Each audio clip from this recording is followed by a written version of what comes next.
दादा मला माफ करा, भाजप आमदार महेश लांडगे यांनी दादांना श्रद्धांजली अर्पण करताना ही प्रतिक्रिया दिली। महापालिका निवडणुकीमध्ये अजित पवार विरुद्ध महेश लांडगे असा सामना पाहायला मिळाला होता। तर माणसाला सत्ता आणायची नशा चढली की माणसं वेगळ्या वाटेने जातात, असं सीमा सावळे यांनी म्हटलंय। अजितदादांवर टीका केली होती तेव्हा मला वाईट वाटत होतं, असं सावळे यांनी म्हटलंय।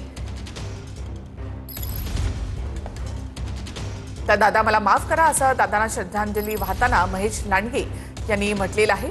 भाजप आमदार महेश लांडगे यांनी श्रद्धांजली अर्पण करताना ही भावुक प्रतिक्रिया दिली होती। हा दिवस आपल्या सगळ्यांच्या आयुष्यामध्ये जडांतकरणाने आलेला आहे। मी उपस्थित सगळ्यांच्या वतीनं, माझ्या स्वतःच्या लांडगे परिवाराच्या वतीनं, पिंपरी चिंचवड शहराच्या सर्व नागरिकांच्या वतीनं मी दादांना भावपूर्ण श्रद्धांजली अर्पण करतो।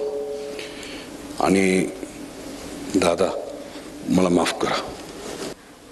ज्यावेळेस तुमचे शब्द घरंगळत होते, दुःख होत होतं दादा, अजितदादांना तुम्ही अशा भाषेत नाही बोलायला पाहिजे होतं म्हणून वाईट वाटत होतं।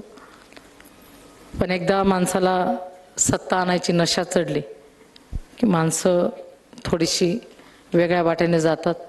तुम्हीही गेलात। सत्ता कुणापासून कोणाच्यासाठी आणायची होती मला माहीत नाही, कारण राष्ट्रवादी